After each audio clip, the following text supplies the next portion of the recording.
சூரத்துல் ஃபுர்கான் என்ற குர்ஆனை பற்றிய செய்திகளை பற்றி அல்லாஹ் தஆலா இன்னைக்கு நிறைய செய்திகளை அல்லாஹ் தஆலா சொன்னான். அதையெல்லாம் ஓதணும் கேட்டோம். அதுல இன்னொரு விஷயத்தை அல்லாஹ் தஆலா சொல்லித்தரான். பெற்றோர்களுக்கு எப்படி நம்ம துஆ செய்வதற்காக நமக்கு கற்றுக் கொடுத்தானோ, ரப்பனா ரப்பிர்ஹம்குமா கமா ரப்பயானி ஸகீரா என்று அல்லாஹ் எப்படி நமக்கு கற்றுக் கொடுத்தானோ, அதே மாதிரி ஒரு குடும்ப தலைவர்கள் என்ன துஆ செய்யணும் அப்படின்றதையும் அல்லாஹ் தஆலா கற்றுக் கொடுத்தாங்க. இப்போ வீட்டுக்கு போன உடனே என்னங்க ஊர்ல இல்லாத பள்ளிவாசலையே தொழுதுட்டு வரிய, ஊரே 10:30 மணிக்கு எல்லா பள்ளிவாசலும் தொழுது முடிச்சு பூட்டிட்டு போயிட்டாங்க. 11:30 மணிக்கு நடு சாமத்துல அப்படி என்ன ஆம்சா தொழு வச்சுட்டு இருக்காரு, அப்படி என்ன பயான் செய்யறாரு அப்படின்ற மாதிரி ஒரு சூழல் இருக்கு. அந்த மாதிரி தஞ்சாவூர்ல இருக்காதுன்னு நினைக்கிறேன். எனக்கு இந்த யூடியூப்ல இந்த பயான் உடனே அப்லோட் பண்ணிடுவோம் நான் நைட்டு. ஏன்னா சில சகோதரர்கள், வெளியூர் சகோதரர்கள் சொன்னாங்க, சில அந்த பயான் நீங்க அனுப்புனீங்கன்னா நாங்கள் சகரில் எங்க ஃபேமிலியோட ப்ளூடூத்தில் வச்சு கேட்போம். அதனால நிறைய சகோதரர்கள் கேட்கறாங்க. அந்த மாதிரி சகோதரிகள் தான் நம்ம வீட்டிலே இருப்பாங்க. அல்லாஹ் என்ன சொல்றான், துவா செய்ய சொல்றான் ஒவ்வொரு குடும்ப தலைவர்களையும். அது இன்னைக்கு ஓதப்பட்ட ஆயத்தில் அல்லாஹ் நமக்கு கற்றுக் கொடுக்குறான். ரப்பனா ரப்பே ஹபுலனா மின் ரப்பனா ஹபுலனா மின் அஸ்வாஜினா வ துர்ரியாத்தினா குர்ரத அயுனின் வஜஅல்னா லில் முத்தகீன இமாமா. எங்களுடைய பிள்ளைகளையும் எங்களுடைய மனைவிகளையும் எங்களுக்கு கண் குளிர்ச்சியாக ஆக்கி தருவாயாக. அவர்களுக்கு நல்ல ஒரு குடும்ப தலைவர்களாக நான் இருக்கக்கூடிய முத்தகீன இமாமா. இமாம்னா அது கிடையாது, எல்லாரும் ஒவ்வொரு குடும்பத்தாருடைய தலைவர்கள் தான் இமாம் அப்படின்றது, தலைவர். குடும்பத்தின் நல்ல தலைவனாக இருக்கக்கூடிய வாக்கியத்தையும், எங்களுடைய குடும்பத்தில் இருக்கக்கூடிய ஆண் பிள்ளைகள் பெண் பிள்ளைகள் கண் குளிர்ச்சியாகவும், எங்களுடைய மனைவி வீட்டுக்கு சென்றால் நிம்மதியை தரக்கூடிய சக்கனாகவும் இருக்கக்கூடிய வாக்கியத்தை தான் அப்படின்னு அல்லாஹ் தஆலா நமக்கு கற்றுக் கொடுக்குறான். டெய்லி வீட்டுக்கு போன உடனே ஒரே பாட்டு தான். என்னங்க நீங்க பாட்டுக்கு அங்க பள்ளிவாசலுக்கு போறேன்னு போயிட்டீங்க, இங்கே அரிசி இல்ல, பருப்பு இல்ல, புளி இல்ல, உப்பு இல்ல, அப்படியே அந்த அம்மா சொல்லிட்டே இருந்தது. அந்த அதில் அவருக்கு கோபம் வந்துருச்சு. எப்ப பாரு அது இல்ல இது இல்லன்னு இருக்கிய, என்னைக்காவது இருக்குன்னு சொல்லிருக்கியா? எப்ப வந்தாலும் இல்ல இல்ல அரிசி இல்ல பருப்பு இல்ல, என்னைக்காவது இருக்குன்னு சொல்லிருக்கியாமா அப்படின்னு சொன்னாங்க. அந்த அம்மா மறுநாள் தொழுதுட்டு போன உடனே உஷாரா, அரிசி டப்பா காலியா இருக்கு, புளி டப்பா காலியா இருக்கு அப்படின்னு சொல்லி இருக்குன்னு சொல்லிச்சான். அந்த மாதிரி இல்லாம சென்றவுடன் நம்மளுடைய அந்த வெளியில் இருக்கக்கூடிய அந்த கவலையெல்லாம் போக்கக்கூடிய விதத்திலே வீட்டுக்குள் சென்றால் நம்முடைய மனைவி பிள்ளைகளை பார்த்தவுடன் அந்த கவலைகள் எல்லாம் மறக்கக்கூடிய அமைதியான சூழலை அல்லாஹ் வீட்டிலும் நம்முடைய குடும்பத்திலும் அல்லாஹ் தஆலா ஏற்படுத்தி தருவானாக. அப்படி ஏற்படுத்தி தருவதற்காகத்தான் அல்லாஹ் தஆலா இன்னைக்கு ஓதப்பட்ட ஆயத்துல துஆவை சொல்லி கொடுக்குறான், இப்படி ஓதுங்க அப்படின்னு சொல்லி. நிறைய ஊர்களுக்கு நபிமார்களை அனுப்பியதாக அல்லாஹ் தஆலா சொல்றான். கஸ்ஸபத் ஆதுனில் முர்ஸலீன், பொய்ப்பித்த ஆது சமூகத்திற்கு நான் அவர்கள் பொய்ப்பித்தார்கள். கஸ்ஸபத் ஆதுனில் முர்ஸலீன் இது காரலகும் வஹூகும் ஹூதுன் அலா தத்தகூன், அவர்களுக்கு ஹூத் என்ற நபியை நாம் அனுப்பினோம். ஏற்கனவே சொன்ன 8000 வருஷத்துக்கு முன்னாடி சவுதியில் இருக்கக்கூடிய ஒரு அகழிவு ஆய்விலே ஆது கூட்டத்தார்களுடைய எலும்பு கூடுகள் எடுக்கப்பட்டது அப்படின்னு சொல்லி. கஸ்ஸபத் சமூதுல் முர்ஸலீன், சமூத் என்ற கூட்டமும் அங்கதான் வந்துச்சு. இது காரணம் அபூகும் சாலிஹ் என்ற நபியை நாம் அனுப்பினோம், ஷுஐப் என்ற நபியை அனுப்பினோம், லூத் என்ற நபியை அனுப்பினோம் அப்படின்னு சொல்லி அல்லாஹ் தஆலா அந்த நபிமார்களுடைய சரித்திரங்களையே ஒரு கவிதையாக அல்லாஹ் தஆலா இன்னைக்கு சொல்லப்பட்ட வரலாறை நாம் பார்த்தோம். உலகத்தில் இருக்கக்கூடிய எல்லா சமூகத்திற்கும் அல்லாஹ் நபியை ரசூலை அனுப்பி வைத்தான். வலகத் பஅத்னா ஃபீ குல்லி உம்மத்தின் ரசூலன் அன் இஅ்புதுல்லாஹ வஜ்தனிபுத் தாகூத். எல்லா ஊருக்குமே நபிமார்கள் வந்திருக்கிறார்கள். அப்படின்னா இந்தியாவுக்கு வந்த நபியா? இந்தியாவுக்கும் தமிழ்நாட்டில் குறிப்பா சில நபிமார்கள் வந்த வரலாறு உண்டு. முதல்ல இஸ்லாத்திலே ஆரம்பத்தில் இருக்கப்படக்கூடிய பள்ளிவாசல் எங்கே வந்தது? இந்தியாவிலிருந்து பெருமாள் அப்படின்ற சொல்லப்பட்ட கேரளாவை சார்ந்த அவருடைய பேர் பெருமாள், சேரமான் பெருமாள்னு சொல்லுவாங்க. கேரளாவிலிருந்து அந்த சந்திரன் இரண்டாக பிறந்த அந்த அதிசயத்தை பார்த்து இந்த அதிசயத்தை நிகழ்த்தியவர் முகமது நபி. அவர் மதீனாவிலே இருக்கிறார் அப்படின்னு சொல்லி நபிகள் நாயகத்தை கேள்விப்பட்டு ரசூலுல்லாஹ் மதீனாவில் இருக்கும் பொழுதே கேரளாவில் இருந்து நிறைய பொருட்களை எல்லாம் அன்பளிப்பாக கொண்டுட்டு இங்கிருந்து கால்நடையாக எங்கே செல்கிறார்? மதீனாவுக்கு சொல்கிறார். அவர் ஒரு இந்தியன், அதிகபட்சமா கேரளாவை சார்ந்தவர். நபிகள் நாயகத்திலே அந்த பெருமாள் செல்கிறார், கொண்டு வந்த அந்த அன்பளிப்புகளை எல்லாம் கொடுக்கிறார். பெருமானாருடைய கரம் பிடித்து இஸ்லாத்தை ஏற்றுக்கொள்கிறார். வரலாறு பெரியது. கரம் பிடித்து இஸ்லாத்தை ஏற்றுக்கொள்கிறார். ரசூல் ஸல்லல்லாஹு அலைஹி வஸல்லம் அவர்கள் அந்த முதல் இந்தியனை சந்தித்து பெருமாள் என்ற பெயரை மாற்றி தாஜுத்தீன் அப்படின்னு ரசூலுல்லாஹ் பேர் சூட்டினார். தாஜுத்தீன் அப்படின்னு அவருக்கு பேர் சூட்டப்பட்டு மாலிக் பின் தீனார் ரலியல்லாஹு அன்ஹு என்ற ஒரு இளைஞ சஹாபியை அழைத்து இன்னும் சில சஹாபாக்களை அழைத்து நீங்கள் எல்லாம் இந்தியாவிற்கு செல்லுங்கள், இந்த சேரமான் பெருமாள் என்று சொல்லக்கூடிய அந்த தாஜுத்தீன் அழைத்தார். கேரளா எங்க ஊருக்கு வரணும், மார்க்கத்தை சொல்லி கொடுக்கிறோம்னு சொல்லி ஸல்லல்லாஹு அலைஹி வஸல்லம் அவர்கள் மாலிக் பின் தீனார் என்ற அந்த இளைஞர் சஹாபியோட சில சஹாபாக்களுடைய குழுவை அனுப்பி வைக்கிறார்கள். வந்து கொண்டிருக்கக்கூடிய வழியில மஸ்கட் சலாலா என்ற பகுதியில தாஜுத்தீன் ரலியல்லாஹு அன்ஹு அவரும் சஹாபி தான், ரசூலுல்லாஹ் பார்த்துட்டாரு, இஸ்லாம் ஏத்துக்கிட்டாரு. அவரு உடல்நிலை சரியில்லாமல் ரொம்ப கவலைக்கிடமாக ஆகி அந்த இடத்திலேயே வஃபாத் ஆகிறார். இன்னா லில்லாஹி வ இன்னா இலைஹி ராஜிஊன். மஸ்கட் சலாலா ஓமன்ல இருக்கக்கூடிய அந்த அடக்கஸ்தலம் இன்னும் இருக்கிறது, அவருடைய அடக்கஸ்தலம். அவர் நல்லடியார்கள் வந்து புதைக்கப்படுவதில்லை, விதைக்கப்படுகிறார்கள் அப்படின்னு சொல்லப்படும். சவுதி அரபு தேசம் எங்கும் தென்னை மரத்தை பார்க்க முடியாது. ஆனா அரபுலகத்திலேயே ஒரு மினி கேரளா அப்படின்னு சொன்னா அந்த மஸ்கட் சலாலா என்ற பகுதியில் சென்றால் நீங்கள் மினி கேரளாவை பார்க்கலாம். அந்த மன்னரையை சுற்றி தென்னை தோப்புகள் இருக்கிறது. அல்லாஹ் அந்த இடத்தையே கேரளாவாக்கிட்டான். ஒரு கேரளாக்காரரு அல்லாஹ்வுடைய தூதரை சந்திக்கிறாரு, ஒரு இந்தியன், அவர் அடக்கம் செய்கிறார். அந்த பூமி அவருடைய அடக்கத்தினுடைய பறக்கத்தை கொண்டு அந்த இடத்தையே அல்லாஹ் தஆலா கேரளாவாக மாத்துறான். அல்லாஹ் அந்த இடத்துக்கு செல்லக்கூடிய பாக்கியத்தை தருவானாக. ஓமன் ஏர்லைன்ஸ்ல ஃபிளைட்ல அந்த ஏர்போர்ட்ல இருக்கும்போது ஆட்சிகளுக்கு நான் சொன்னேன், இங்கே தான் முதல் இந்தியன் வந்து அடக்கம் செய்யப்பட்டிருக்கிறார் அப்படின்னு சொல்லி. வாய்ப்பு இருந்தால் அல்லாஹ் தஆலா அங்கே சென்று ஜியாரத் செய்யக்கூடிய பாக்கியத்தை அல்லாஹ் தரணும்.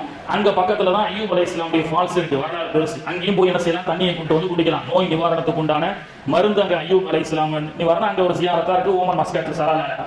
பிறகு அந்த இடத்துல மாலிக் பின் தீனார் ரலியல்லாஹு அன்ஹு பார்க்கிறோம், சரி இவர் மௌத் ஆயிட்டாரு, இப்போ போக வேண்டியதுல இருந்து திரும்பி போயிருந்தாங்கன்னா நமக்கெல்லாம் இன்னைக்கு இஸ்லாம் கிடைச்சிருக்கு. ரசூலுல்லாஹ் இந்தியாவுக்கு போங்க, கேரளாவுக்கு போங்கன்னு சொல்லிட்டாங்க. வந்த மனிதர் மௌத் ஆயிட்டாரு, சரி இப்போ நம்ம மறுபடியும் மீண்டும் மதீனாவுக்கு போயிருக்கலாம்னு சொல்லி போயிருந்தாங்கன்னா நாமெல்லாம் ஏதாவது கோவில்ல மணி அடிச்சிட்டு இருப்போம். அல்லாஹ் நம்மளை பாதுகாத்தான். என்ன செஞ்சாங்க, பயணத்தை விடல. அங்கிருந்து புறப்பட்டு மாலிக் பின் தீனார் ரலியல்லாஹு அன்ஹு சஹாபாக்களும் கேரளா கொடுங்கலூருக்கு வருகிறார்கள். வந்து முதலாக நபிகள் நாயகம் மதீனாவில் ஹயாத்தாக இருக்கும் பொழுது கேரளாவிலே இந்தியாவுடைய முதல் பள்ளிவாசல் கட்டப்படுகிறது. கொடுங்கலூருடைய முதல் பள்ளிவாசல் கட்டப்படுகிறது. அந்த பள்ளிவாசலை இன்னைக்கு நம்ம செய்யலாம், போய் தொழுகலாம். மாலிக் பின் தீனார் ரலியல்லாஹு ஜியாரத்தும் அங்கே இருக்கிறது. அவர்கள் இந்த இந்திய தேசத்துக்கு வந்து ஒரு பெரிய தியாகம் பண்ணாங்க. வாழை கொண்டு வந்து இந்தியா வரப்படுங்க. அதாவது அவர்கள் தான் மாப்பிள்ளை அப்படின்னு சொல்லுவாங்க. மாப்பிள்ளை குடும்பத்தை சார்ந்தவர்கள் அவர்கள் பொண்ணு கொடுத்தாங்க. கேரளாக்காரங்க வந்த வாலிபர்களுக்கு திருமணம் முடிச்சு வச்சாங்க. அந்த குடும்பத்தில் இருந்து வந்தவர்கள் தான் தங்கள் என்றும் மாப்பிள்ளை என்றும் சில பேர் சொல்லுவார்கள். அவர்கள் சுதந்திர போராட்டத்திற்காக பெரிய தியாகம் பண்ணி இந்த தேசத்துடைய சுதந்திரத்தை வாங்கி கொடுத்தாங்க. அது ஒரு சப்ஜெக்ட். அந்த மாப்பிள்ளைமார்கள் என்று சொல்லக்கூடிய அரபு நாட்டிலிருந்து அந்த மாலிக் பின் தீனாரோட வந்தாங்கல்ல, அந்த சஹாபாக்களுடைய பிச்சலங்கள் எல்லாம் இந்திய தேசத்தினுடைய சுதந்திரத்துக்காக பாடுபட்டு அந்த குடும்பத்தை அப்படியே கேரளா கொச்சியில் இருந்து ஆங்கிலேயன் ஒரு சரக்கு ரயிலை ஏற்றி கொடுமை செய்து கோயம்புத்தூர் வர வரைக்கும் எல்லாத்தையும் சாகடிச்சான், ஷஹீதாக்கினான்.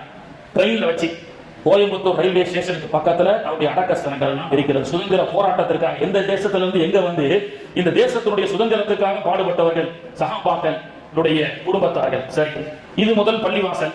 முதல்ல குர்ஆன் இந்திய தேசத்துக்கு எப்போ வந்தது யோசிக்கணும் இல்லையா? முதல்ல ஒரு ஹாஃபிஸா யாரு, இந்திய தேசத்துக்குள்ள ஹாஃபிஸா யாரு, குர்ஆன் யார்? 1028 வருஷத்துக்கு முன்னாடி எத்தனை குர்ஆன் உலகத்துல இருந்திருக்கு? இன்னைக்கு போய் நீங்க மதீனாவுக்கு போனீங்கன்னா ஒரு ஆபீஸ் இருக்கு, ஒரு மக்தபான்னு சொல்லி. சாயங்காலம் அசருக்கு பிறகு மதீனாவுக்கு பின்னாடி அந்த பள்ளிவாசலுக்குள்ளேயே ஒரு ஆபீஸ் இருக்கு, திறந்து விடுவாங்க. போய் பார்த்தீங்கன்னா புகாரி இமாம் கையால எழுதின கிதாப் இருக்கு. ஸைத் இப்னு சாபித் ரலியல்லாஹு அன்ஹு, உஸ்மான் ரலியல்லாஹு அன்ஹுடைய காலத்துல தான் ஜாமிஉல் குர்ஆன் காமிலுல் ஹயாஇ வல் ஈமான் குர்ஆனை ஒன்று சேர்த்தார்கள். அது வரைக்கும் ஆட்டு தோல்ல அங்கங்க சின்ன ஆயத்துக்களை எழுதி வச்சிருப்பாங்க. மொத்தமா குர்ஆனுடைய வடிவம் இல்ல, ஹாஃபிஸாக்கள் தான் இருப்பாங்க. அப்போ கையால எழுதப்பட்ட குர்ஆன் ஸைத் இப்னு சாபித் ரலியல்லாஹு அன்ஹு கையால எழுதுனாங்க. அந்த குர்ஆனை பார்க்கறோம்னா மதீனாவுக்கு போய் பார்க்கலாம், அந்த குர்ஆனை பார்க்கலாம். அதனுடைய ஜெராக்ஸ் இருக்கு, துருக்கியிலையும் இருக்கு. இப்போ உலகத்துல 1028 வருஷத்துக்கு முன்னாடி சில குர்ஆன்கள் பிரதிகள் மட்டும்தான் உலகத்திலே இருந்தது. துருக்கியில சில நாடுகள்ல இருந்தது. உமர் ரலியல்லாஹுடைய மகளார் சேமிச்சு வைக்கப்பட்ட குர்ஆன் இருக்கு. பிரிண்டிங் பிரஸ் எல்லாம் இல்ல. 600 வருஷத்துக்கு முன்னாடி தான் பிரிண்டிங் பிரஸ் கண்டுபிடிக்கிறாங்க. கண்டுபிடிச்சதற்கு பிறகு 50 வருஷத்துக்கு பிறகு யூஸ் பண்ணலாமா பண்ணக்கூடாதுன்னு சொல்லி ஃபத்வா கொடுத்து குர்ஆனை பிரிண்டிங்கா கொண்டு வந்தாங்க. அப்போ அந்த மாதிரி உலகத்திலேயே ஒரு 30 குர்ஆன் வச்சுக்கிடுங்க. 30 குர்ஆன் 45 குர்ஆன் மட்டும் தான் கையால எழுதப்பட்ட குர்ஆனே 1028 வருஷத்துக்கு முன்னாடி இருந்தது. ஆனால் தமிழகத்திலே முதல்ல இந்தியாவுக்கு குர்ஆன் வரதுக்கு முன்னாடியே தமிழ்நாட்டுல சிரியா தேசத்துல இருந்து ஒரு ஹாஃபிஸா வராரு. அவர் தான் முதலில் நடமாடும் குர்ஆன் ஹாஃபிஸா, எங்களுக்கெல்லாம் ஒரு முன்னோடி. அவர் இந்தியாவுக்கு வருகிறார், அங்கிருந்து தமிழ்நாட்டுக்கு வராரு. தமிழ்நாட்டுல எந்த மாவட்டத்துக்கு வராரு? திருச்சிக்கு வராரு. ஹாஃபிஸா குர்ஆனை மனப்பாடம் செய்த சிரியா 1028 வருஷத்துக்கு முன்னாடி. இன்றைய தினம் அவருடைய வஃபாத்துடைய நாள். திருச்சியில தரகாக்கு போனா என்ன செய்யலாம் செய்யக்கூடாது எது ஷிர்க்ன்றது வேற சப்ஜெக்ட். ஆனா வரலாறை எந்த சமூகம் மறந்ததோ அந்த சமூகம் வரலாற்றை படைக்க முடியாது. அப்போ 1028 வருஷத்துக்கு முன்னாடி இந்தியாவிலேயே முதல்ல குர்ஆன் நடமாடும் ஹாஃபிஸா வந்தது நத்ஹர் வலி ரலியல்லாஹு அன்ஹு என்று சொல்லக்கூடிய திருச்சியில் அடங்கப்பட்டிருக்கக்கூடியவர்கள். அவர்கள் கையால் 1028 வருஷத்துக்கு முன்னாடி எழுதப்பட்ட குர்ஆனை நீங்க திருச்சியில போய் அங்க போய் பாத்தீங்கன்னா பாருங்க. 1028 வருஷத்துக்கு முன்னாடி இந்தியாவிலே வந்து உள்ள முதல் குர்ஆன் பிரதி தரகாக நான் போனதுல வரலாற்றை ஆய்வு செய்வதற்காக போகிறேன், போய் பாருங்க. அவங்க கையால் எழுதப்பட்ட குர்ஆன் இருக்கு. அது மட்டுமல்ல, இந்த தஞ்சையுடைய சோழ மன்னன் பாண்டிய மன்னனால் ஆபத்து ஏற்பட்ட பொழுது தன்னுடைய மகள் 8 வயது சிறுமி குந்தவை நாச்சியாவை யாரிடத்தில் ஒப்படைக்கிறார்? அந்த காலத்துல பெண் பிள்ளைகள் பாதுகாப்பாக இருக்க வேண்டும் என்று சொன்னால் இஸ்லாமியர்கள் தான் அடைக்கலாம். அப்படி பாண்டிய மன்னன் படையெடுத்து தஞ்சை தேசத்துடைய சோழ மன்னனை சிறைபிடிக்க வரும் பொழுது தனக்கு பாதுகாப்பு இல்லாத காலகட்டத்திலே மறைந்து வாழ்ந்து கொண்டிருந்தார் சோழ மன்னர். அப்படி இருக்கும் பொழுது ராஜராஜ சோழன் அவருடைய மகள் குந்தவை நாச்சியா 7 வயசு மகளை திருச்சி நத்தகர் வழிகிட்ட ஒப்படைச்சிட்டு போறார்.